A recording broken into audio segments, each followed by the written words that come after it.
semble avoir conscience que nul autre que nous-mêmes ne viendra sauver notre nation et que cela exige de chacun de nous une mobilisation tous azimuts.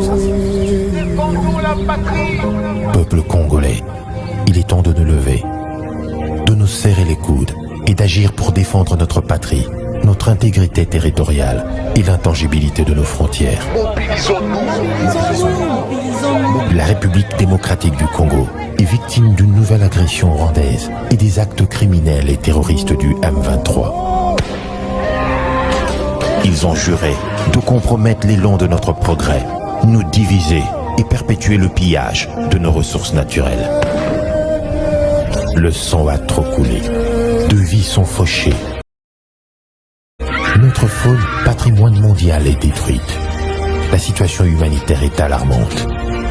Nous avons un devoir sacré de résistance patriotique et populaire. Pour cette cause nationale, mobilisons-nous. Au-delà de tout clivage, y compris politique, agissons contre l'ennemi de la paix, notre cible commune. Restons vigilants. Disons non à la stigmatisation et à tout acte de violence. Exprimons toute notre solidarité aux compatriotes victimes de cette agression. Mobilisons-nous, apportant un soutien total et indéfectible à nos vaillants FARDC et à nos institutions pour rétablir la paix et la sécurité. Ensemble, défendons la patrie et gagnons cette guerre insensée du M23, appuyée par l'armée rwandaise. Battez-la Ekolo, Bendele Koyate.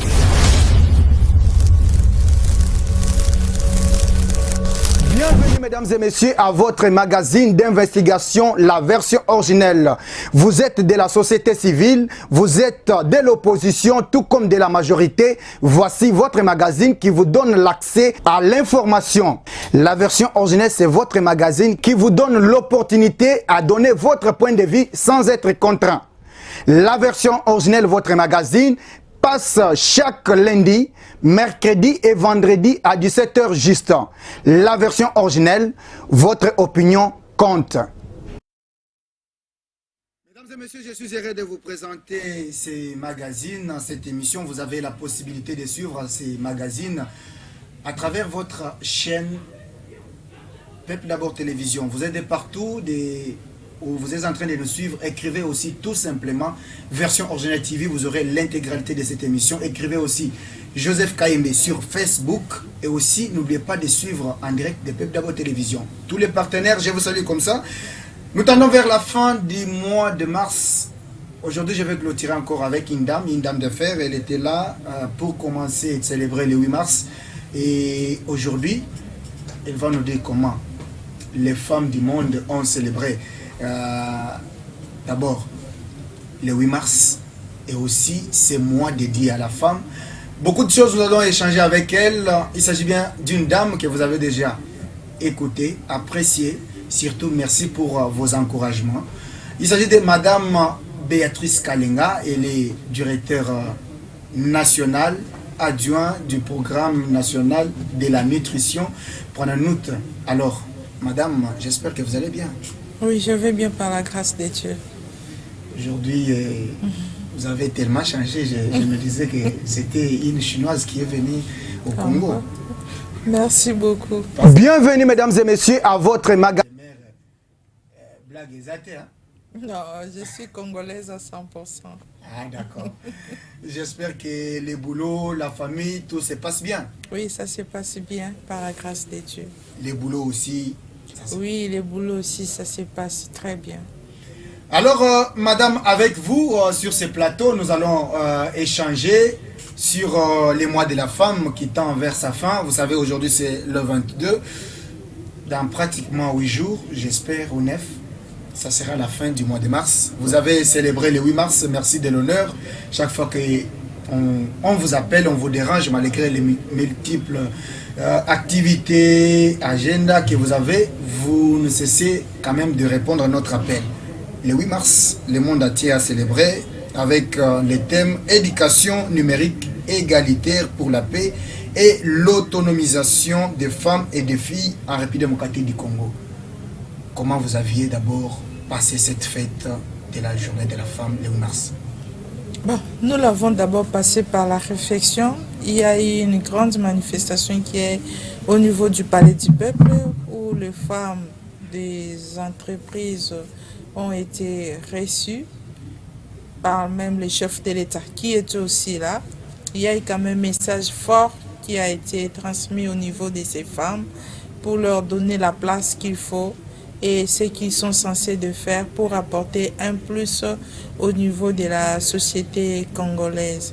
Et je pense que chacun de nous, peut-être dans sa façon de voir les choses, personnellement j'ai eu le temps quand même aussi de méditer, de voir où en sommes-nous par rapport à tout ce qui se passe comme numérisation, comment nous sommes en train de l'utiliser face à l'éducation de nos enfants qui ont besoin d'une bonne éducation pour être aussi des responsables un jour, pourquoi pas, dans leur avenir.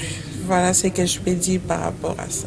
Alors, vous, apparemment, vous étiez encore dans le cadre de votre travail en dehors de la ville pour encadrer, célébrer. C'était toujours dans le même cadre avec, oui, dans le même cadre, on a pu encadrer les jeunes filles, les mamans, on les a quand même fait voir que en dehors de tout ce qu'on est comme femme, épouse, mère, il est important aussi de connaître comment utiliser les téléphones ou n'importe quel appareil dans le cadre de la numérisation. Et si tout le peu que tu vas connaître, c'est ça, ça va aussi t'aider de communiquer avec tes enfants, de savoir qu'est-ce que tu fais, comment tu es en train de l'utiliser. Tu peux même lui apporter aussi les conseils en lui faisant voir que ça c'est bien, ça ce n'est pas bien par rapport à ce que tu es en train de faire. Et pourquoi pas ramener la personne à la promotion de ce qu'il est en train de faire pour lui permettre aussi de se faire visible, donc la visibilité de ce que vous êtes en train de faire à travers la numérisation. Et je vois quand même il y a beaucoup de gens qui ont commencé à emboîter les portes dans le sens là, disant que ce que je suis en train de faire, je peux mettre sur les réseaux sociaux que les autres personnes puissent voir. Ce matin, je vis quelqu'un qui a publié comment on peut faire les régimes d'amaigrissement. Okay. Elle a présenté les recettes et puis elle a publié. C'est bien. Et c'est ce que nous voulons. Voilà, là, c'était dans le cadre de votre boulot. Et là, je rappelle encore que vous êtes directeur national adjoint du Pronanout. Alors, madame, dites-nous, quelle analyse faites-vous par rapport à ces phénomènes? Je crois que la régie pouvait nous présenter ces images-là, excusez-moi. Mais malheureusement, il y a eu des petits soucis. Même prochainement, on pourra balancer les vidéos. Nous avons vu des femmes au fin fond de la République démocratique du Congo, ici à Kinshasa. Le 8 mars était transformé comme étant, je dirais, une fête, mais dans le sens des danses excessives, où on peut... Oh, scène, merci beaucoup. Et on peut même voir du n'importe quoi. Est-ce qu'au jour d'aujourd'hui, vous, en tant que la femme intellectuelle, c'est vrai, vous venez de sensibiliser aussi les jeunes filles. Est-ce que les mamans, y a-t-il une catégorie de femmes à laquelle vous n'avez pas encore l'accès pour faire comprendre à cette catégorie qu'effectivement, le 8 mars, ce n'est pas seulement les jours où on doit porter les pagnes et le soir, on doit être dans des nganda, manger les acapella, mettre la musique. Comment vous avez analysé par rapport à toutes les images que vous avez quand même vues? Le problème, c'est l'ignorance seulement. Okay. Si je peux dire, l'ignorance des leaderships, c'est-à-dire les personnes qui sont censées encadrer ces jeunes mères ou jeunes filles par rapport à tout ce qu'ils ont exhibé comme danse face aux médias. Et effectivement, ça fait très mal. Bon, ce que je peux dire pour le moment, c'est la sensibilisation ou aider la communauté de femmes congolaises à comprendre que le 8 mars, ce n'était pas ce qu'ils ont fait, c'est de chercher plutôt à comprendre ce qui doit être fait. J'ai aimé quand j'ai vu la semaine passée quand je vis la première dame Ok. qui a organisé une grande conférence par rapport aux abus sexuels, ce qui s'effectue avec les journalistes. Voilà un peu ce que nous on voulait, amener la personne à comprendre que malgré je suis en train de réclamer mes droits, mais c'est dans quel domaine? Ok. Parce que tout le monde n'est pas appelé seulement à faire la politique, aller là-bas réclamer. Oui, je dois réclamer mes droits, mais je suis dans quel domaine? Est-ce que c'est le domaine de la santé, de l'agriculture, de l'éducation? Dans tout ça là, chacun de nous doit chercher à réfléchir. Si je suis dans le domaine de la santé, qu'est-ce que je suis en train de réclamer? Si je suis dans le domaine de l'agriculture, qu'est-ce que je suis en train de réclamer? Si je suis dans le domaine de la justice, qu'est-ce que je suis en train de réclamer? Et si je suis aussi femme ménagère, qu'est-ce que je suis en train de réclamer? Mais tout en mettant l'accent sur la numérisation. Comment je suis en train de réfléchir par rapport à cela? Vous qui êtes là en train d'encadrer ces jeunes filles, qu'est-ce que vous lui apportez comme une valeur ajoutée à la personne qui est inférieure à vous, qui vous voit comme si vous êtes son modèle, à qui il peut suivre? Voilà pourquoi même la Bible nous dit, maudit celui qui s'est confié à l'homme. Parce que toi, tu vas croire que la personne est en train de te montrer les bons chemins, alors que la personne est en train même de te détruire aussi. C'est ça la question que tout le monde devait se poser. Oui, on est sorti, on est allé danser, mais qu'est-ce que tu as gagné par la suite? Est-ce que tu as gagné des danses? Tu as une valeur ajoutée qui peut t'aider à bien avancer ou à bien faire votre choix dans n'importe quel domaine à laquelle vous trouvez que je pense que ici je peux réussir vu mes compétences. C'est tout ce que je pouvais dire par là. Bon, je ne condamne pas aussi ceux qui ont fait ça. Bravo à eux. Mais la question, il faut se poser, qu'est-ce que j'ai gagné ces jours-là? Qu'est-ce que j'ai gagné ces jours-là? C'est aussi une façon d'interpeller. C'est vrai, vous avez dit, vous n'allez pas totalement condamner, etc. Mais moi, je pense que ce que vous venez, cette question-là est très importante. Qu'est-ce que vous gagnez en faisant cela? Donc, comme on dit, même sur le plan économique, on a toujours dit, ou juridique, on dit, il n'y a rien pour rien. On ne pose jamais un acte sans pourtant savoir qu'est-ce qu'on gagne et patati patata. Alors, par rapport à tout ce qu'on a vu avec les réseaux sociaux, c'est ça même la numérisation.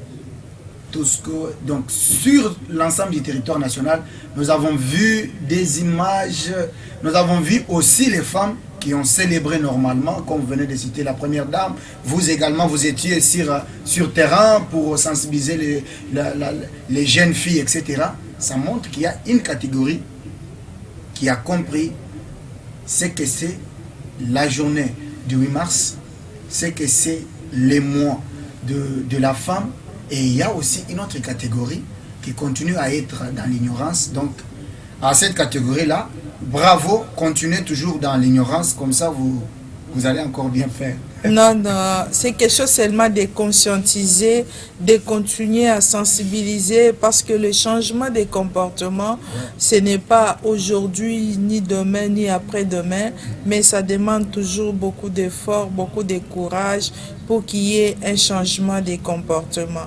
Et petit à petit, dans notre pays, les femmes commencent à comprendre ce qu'elles peuvent faire par rapport au 8 mars. J'ai bien dit, chacun dans son domaine. Au niveau spirituel, je vois aussi le moment où ils se réunissent dans leurs églises, là où ce sont des communautés, des églises, tu vois, ils s'appellent, ils se réunissent, ils préparent un séminaire en ayant qu'à être toujours dans le cadre de la numérisation. Et pour toujours amener la femme à comprendre que, voilà, dans n'importe quel domaine, tu as donc quelque chose à ajouter pour que les choses puissent aller de l'avant.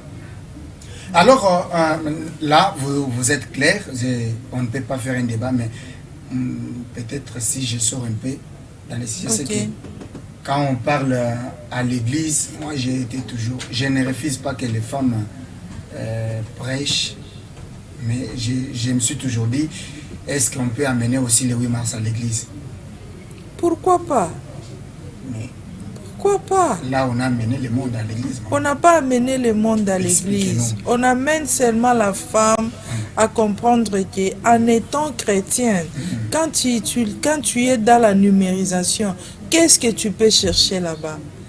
Il y a des hommes de Dieu qui ont même balancé des prédications dans le cadre des réseaux sociaux. Est-ce que si je suis femme pasteur, j'ai du mal à rencontrer une autre femme pasteur, mais elle est souvent dans les réseaux sociaux, je peux la suivre, je peux écouter, comme on dit, tout m'est permis, mais tout n'est pas utile, car je ne me serai pas servi par quoi que ce soit. Elle est modèle pour moi, je prends ce qui est important pour moi, ça m'aide aussi à avancer. Là, je ne refuse pas. Maintenant, mon problème, c'est que si aujourd'hui, est-ce qu'on peut commencer à célébrer le 8 mars ou soit utiliser la femme seulement au mois de mars à l'église? Non. Voilà. J'ai vu des femmes prêcher, non? Voilà. Donc, vous allez prendre maman pasteur, Botier, maman apôtre, maman prophétesse, yé, à Kosala Kaka, dans le mois de mars. Non, ça ne tient pas. La grâce, Voilà. elle est donnée à n'importe qui. Si Voilà. tu as la grâce de Dieu, tu peux apporter dans ton église, tu peux servir dans ton église selon la grâce que Dieu t'a donnée. Tu es une femme, si Dieu t'a donné la grâce de chanter, tu peux chanter. Si ça arrive le 8 mars, tu peux expliquer aux gens comment tu fais pour avoir ces chansons-là, comment tu avances. Donc, ce sont les choses qui se font, mais en ce moment-là, on amène cette date-là dans un domaine-là pour seulement qu'on dit faire une autre éveil spirituel au niveau de l'église par rapport à la femme. Moi, là où je prie, je sais qu'on donne toujours la valeur à la femme d'apporter son pierre pour apporter un plus dans l'église. J'encourage toujours le moment, ceux qui ont la grâce de Dieu d'apporter la parole de Dieu, de continuer à le faire sans toutefois croire que ce sont seulement les hommes ou les femmes. Moi, je dis toujours, la grâce de Dieu est donnée à n'importe qui, à la personne que Dieu trouve que je peux utiliser cet instrument pour mon œuvre. Dieu est capable d'utiliser. Comme Saint Pierre a dit, soyez mes imitateurs comme je suis imitateur de Christ. Être imitateur de Christ, ce n'est pas seulement aux hommes ni aux femmes, non. Tu peux ou ne pas prêcher, mais par ta façon de s'habiller, par ta façon d'être, tu apportes aussi un message comme femme. Voilà dans ce sens-là de numérisation que les gens discutent, que les gens parlent.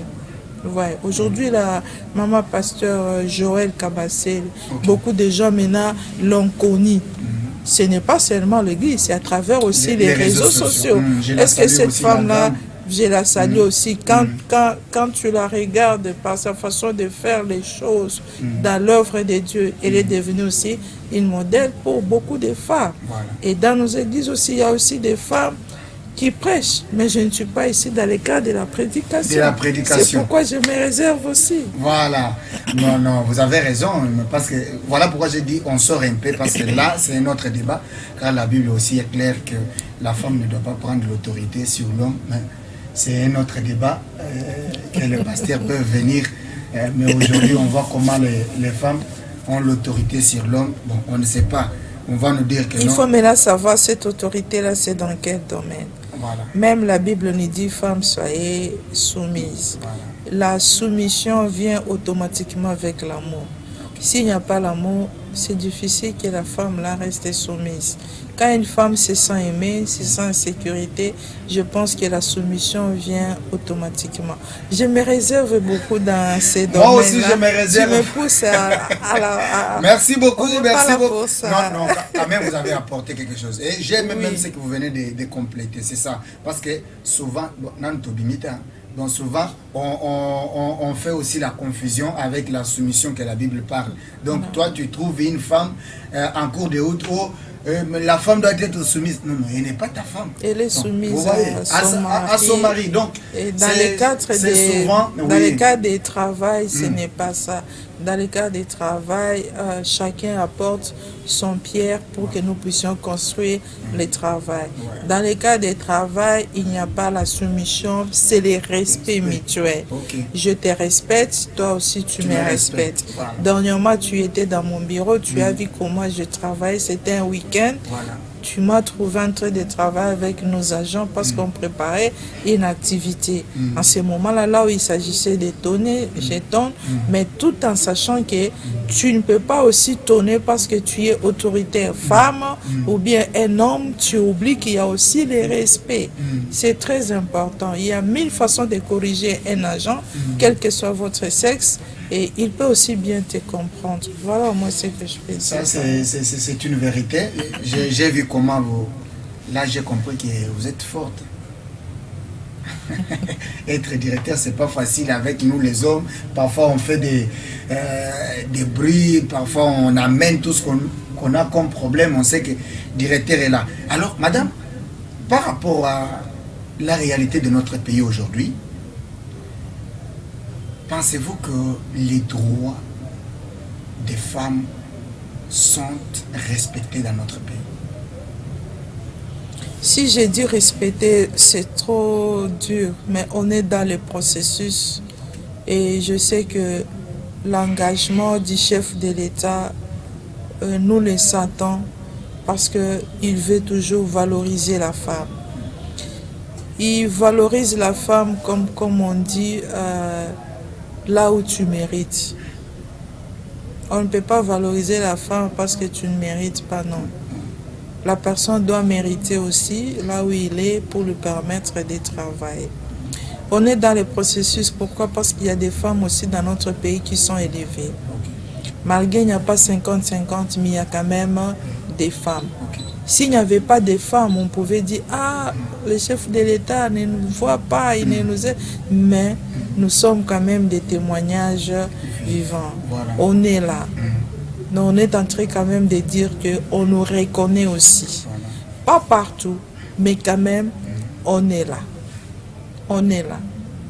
Alors aujourd'hui, ce que vous venez de dire est vrai, mais y a-t-il aussi, en quelque sorte, pour effectivement se sentir dans vos droits en tant que femme, y a-t-il quelque chose que la femme aussi doit faire afin que ses droits soient respectés dans notre pays? Parce que là, il y a la confusion. J'explique cette question. Il y a celles qui pensent, les femmes bien sûr, qu'elles ont seulement les droits, mais elles n'ont pas de devoirs. C'est-à-dire, elles n'attendent qu'il y ait une erreur quelque part pour dire que non, non, non, ça c'est mes droits. Mais elles ne savent pas, ou elles ne savent pas, au pluriel les femmes, que avant que, tout comme j'ai mes droits, j'ai aussi les devoirs. En tant que patriote, en tant qu'une femme, en tant que Congolaise, y a-t-il quelque chose en ce sens? Est-ce que vous, en tant que femme intellectuelle, pouvez expliquer cela? Y a-t-il quelque chose que la femme doit aussi faire pour que ses droits aussi soient respectés dans la société? Si aujourd'hui les femmes continuent à réclamer leurs droits, parce que jusqu'à présent les femmes sentent que, comme on dit, le pourcentage, là, les 50-50, n'est pas respecté. Mais là aussi la femme, elle est placée, elle a aussi des devoirs à remplir. Si on te dit que non, tel jour il y a des réunions, tu ne peux pas pousser des raisons, tu es là. Mais ça arrive que la femme peut être empêchée parce qu'en dehors d'être au cadre placé, elle est aussi mère, elle est aussi épouse, mais c'est à la femme de savoir comment organiser son temps. Moi je dis toujours, la femme elle est multidimensionnelle. La femme, elle peut être au bureau en train de travailler, pouf, à 12h30, 13h, elle appelle chez elle. Est-ce que les enfants sont rentrés à la maison? À 14h, elle appelle, est-ce qu'ils ont déjà mangé? Ils ont déjà fait les devoirs. Ce qui est différent d'un homme. Hein? Les hommes, souvent, quand je sors, je vais au travail. Nous aussi, on demande. Je reste, bon, souvent, c'est rare. Nous aussi, on demande à la maison. Je dis bien, souvent, c'est rare. Dans le cadre de son travail, elle est censée d'être aussi à l'heure par rapport à son travail. Moi, j'ai un directeur de fois, quand j'ai raconté un peu des difficultés, ou bien je devais aller à l'école des enfants, je l'appelle, directeur, excuse-moi pour cette réunion-là, je viens d'un par état parce que je dois remplir une obligation familiale. Voilà les termes souvent que j'utilise, une obligation familiale. Et là, au moins, il me comprend, il peut me couvrir. Mais dès que je suis là, je sais que j'ai des obligations par rapport à mon travail. Le problème est que nommer une femme à la tête comme il faut, elle va aussi bien remplir aussi ses devoirs si elle est aussi accompagnée. Parce que toute la femme ne peut pas aussi remplir, même chose aussi avec un homme. Ok. Tu ne peux pas aussi tout faire. Je suis venu ici, je vis des femmes de gauche à droite, tout le monde en train de se donner pour que cette émission puisse bien se passer. Donc, il y a des femmes qui ont contribué, il y a aussi des hommes aussi qui ont aussi contribué. Le problème, c'est notre humeur quand nous travaillons avec nos collaborateurs. Est-ce que nous travaillons avec eux bien, que ce soit l'homme, que ce soit la femme. Mais le problème, deux fois les hommes, je dis bien, deux fois, ils ont du mal à accepter d'être dirigés par une femme. Je dis bien deux fois. Je dis bien deux fois. Et cela dépend aussi d'une personne à une autre. Et ce qui a condamné, mais cela aussi dépend d'une personne à une autre. Comment tu es face à tes collaborateurs? Comment vous travaillez ensemble? Je l'ai dit, toi tu viens souvent là-bas chez nous au programme, tu vois comment est-ce que nous sommes en train de travailler. J'ai insisté, le respect mutuel est aussi important. Je sais comment parler à un chef de division, je sais comment parler à l'autre aussi par rapport aussi à son âge. Voilà ce que je peux dire. Les devoirs sont là, les obligations aussi sont là, mais il faut savoir à quel moment il faut remplir tes devoirs. À quel moment il faut aussi chercher tes obligations ou tes droits. Mesdames et messieurs, vous suivez la version originale de votre magazine qui vous donne toute l'actualité. Vous avez la possibilité d'écrire tout simplement version originale TV. Vous aurez l'accès à notre chaîne YouTube. Aimez et partagez massivement. Je reçois sur ce plateau Madame Béatrice Kalenga, directeur national adjoint du programme national de la nutrition. Donc avec elle, on est en train de passer des bons moments. Elle est en train d'expliquer en tout ce qui concerne les femmes. Donc les femmes, tout comme les hommes. D'abord, pour les hommes qui pensent que surtout les Kinois, je ne sais pas. Moi, c'est à cause ça là. Donc, on doit comprendre que la femme a aussi ses droits et aussi ses devoirs, tout comme l'homme a ses droits et ses devoirs. Donc, en réalité, c'est-à-dire que ça dépendra de tout ce qu'on fait, la société à laquelle on travaille.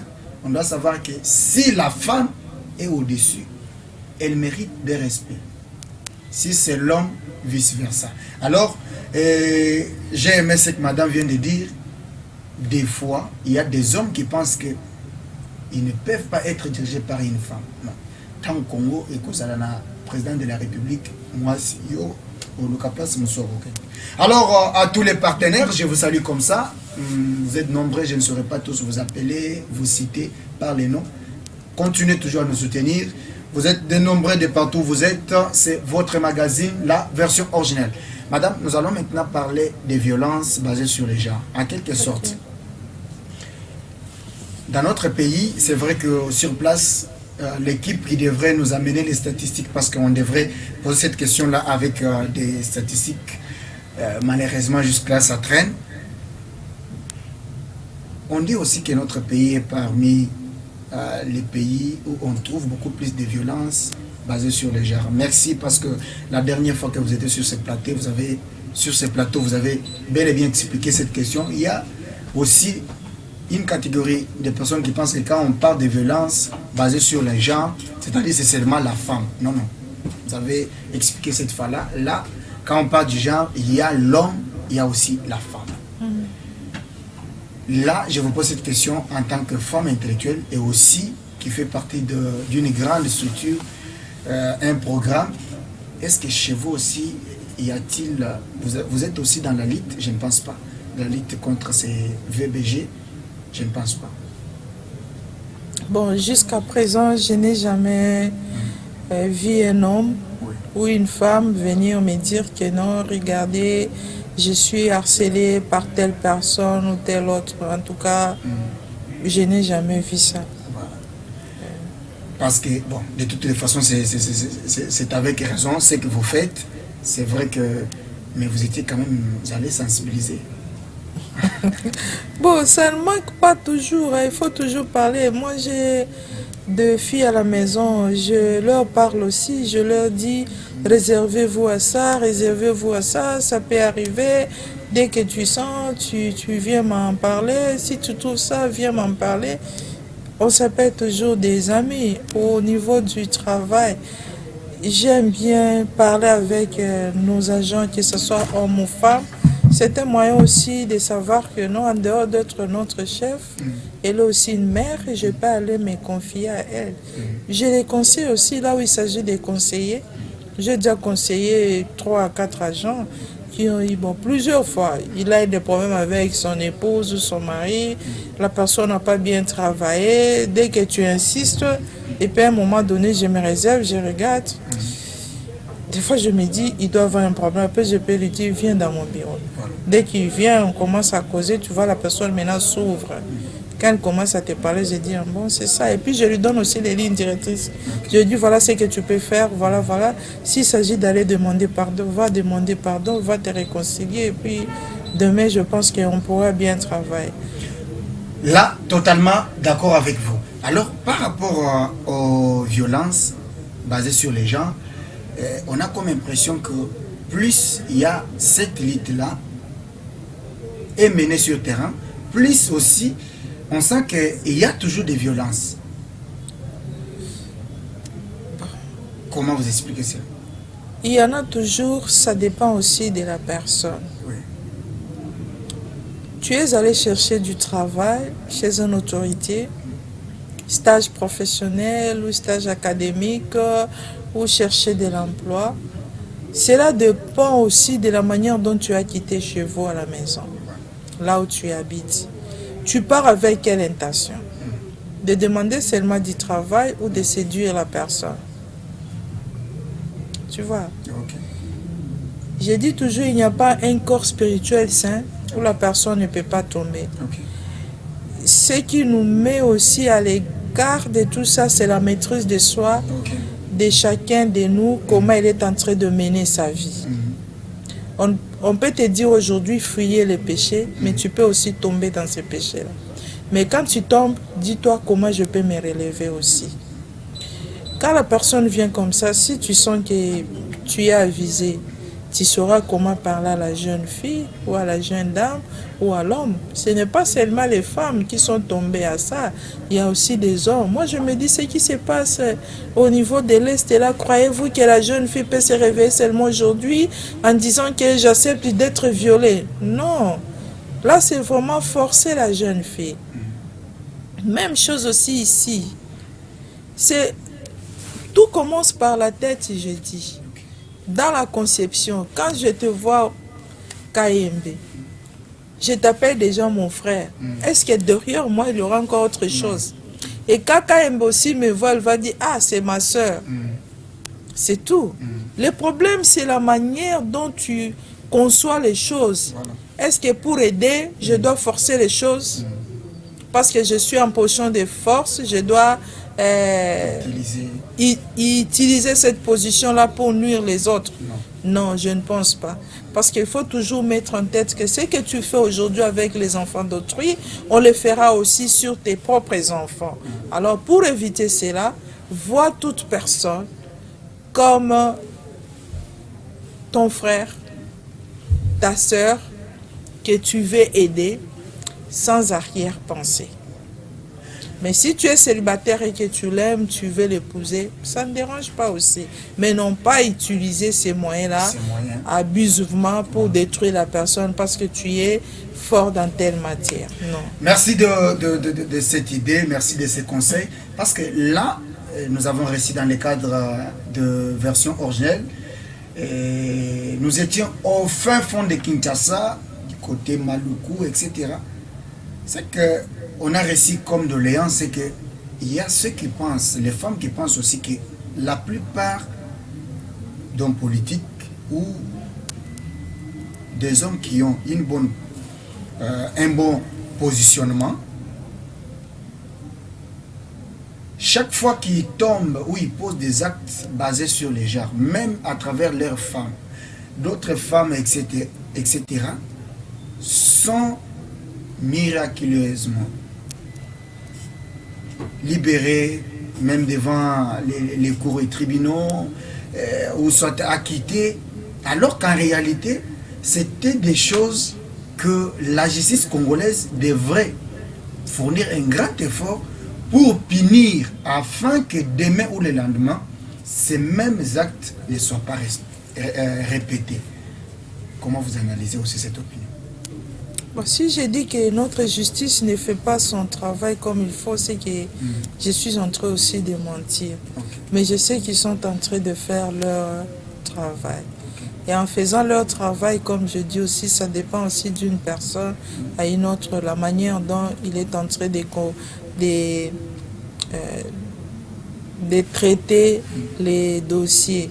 Parce que ça peut arriver que la personne a accepté bonnement de lui-même et après on lui dit non, c'est devenu une violence faite à la femme ou faite à l'homme. Cela aussi dépend, j'ai bien dit vice-versa. Il y a aussi des hommes qui ont dit que non, ce n'est pas moi qui l'avais dragué, c'est elle-même la femme qui m'avait dragué. Ensuite, voilà. Donc à ça, je voulais seulement dire que c'est un problème de principe de vie. Aucune mère peut éduquer son enfant ou de parents dans leur éducation qui donnent aux enfants leur disant portez le mini-jupe, portez comme ça, va faire ceci, cela. Non. Tout parent donne toujours la bonne éducation à ses enfants, malgré quel que soit ce qu'il est. Mais c'est à la longue quand l'enfant prend conscience. L'enfant elle-même commence à dire je dois faire ça, je dois faire ça, je dois faire ça. Mais la question que je me dis, en faisant tout ça, est-ce que tout est permis? Est-ce que tout est vraiment utile pour toi de le faire? C'est là où se trouve vraiment le problème. Et puis il y a autre chose, c'est l'entourage aussi, à laquelle la personne fréquente ou la jeune fille fréquente. Aujourd'hui, si toi tu ne prends pas l'alcool, tu es à tout moment avec les gens qui prennent l'alcool. Un jour tu finiras par prendre même un peu.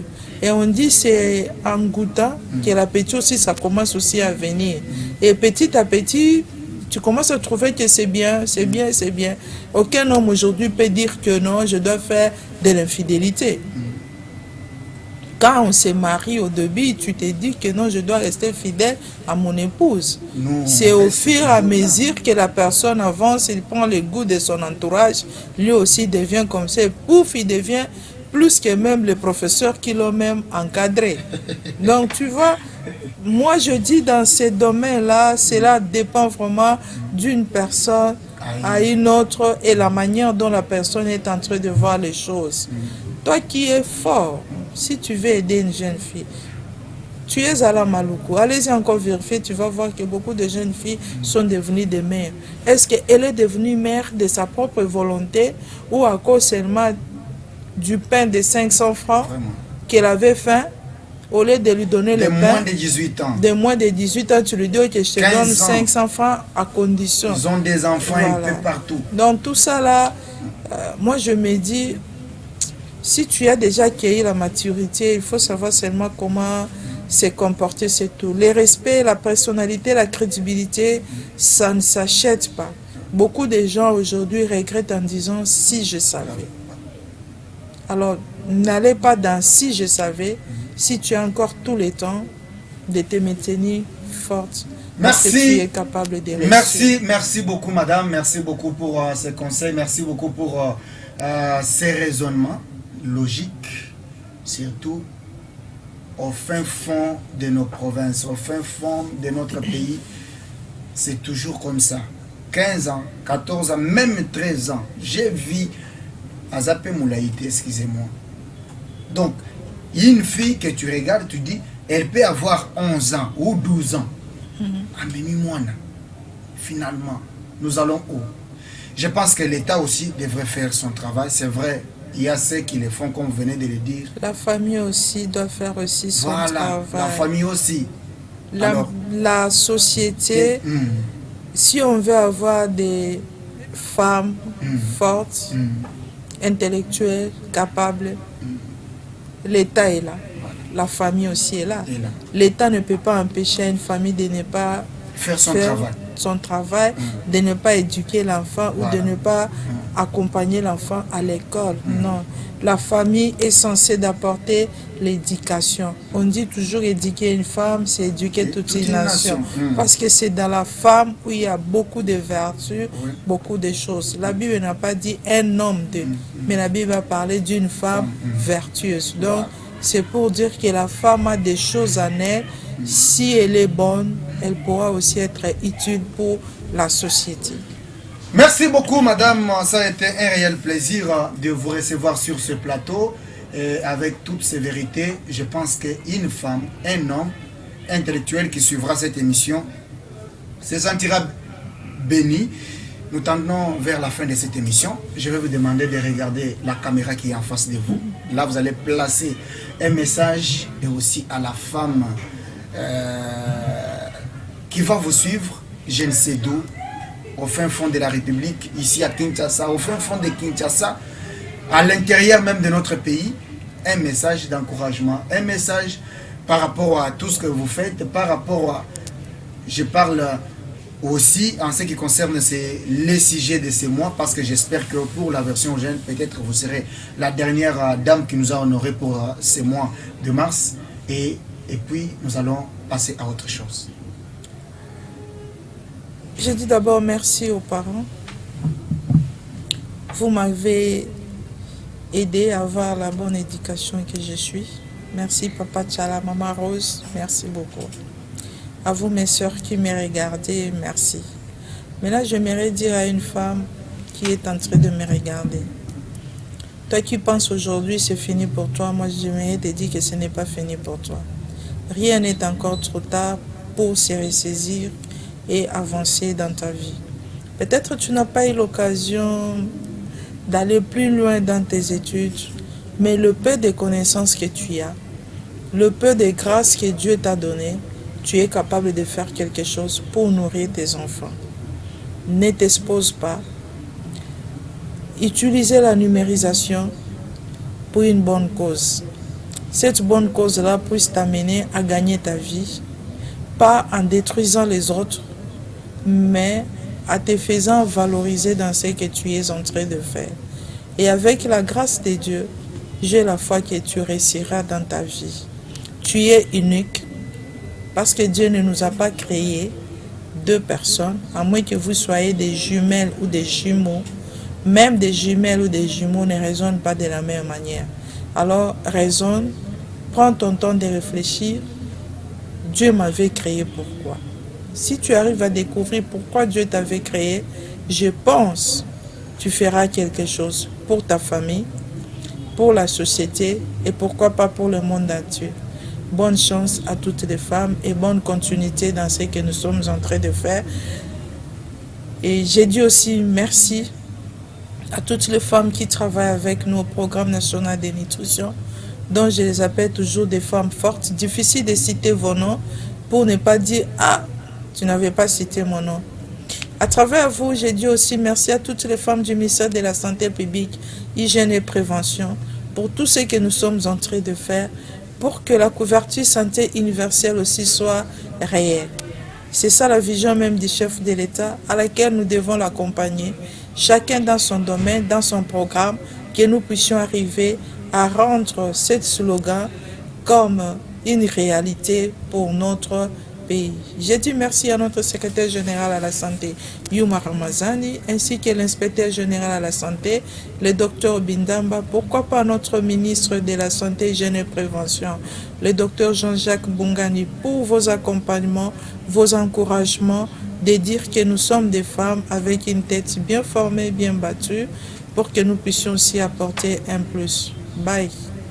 Merci, merci beaucoup madame, merci de l'honneur, merci Julia, merci à toi avec Roger, toute l'équipe technique. Je vais vous retrouver avec notre invité parce que vous savez, on doit parler de l'ONIP.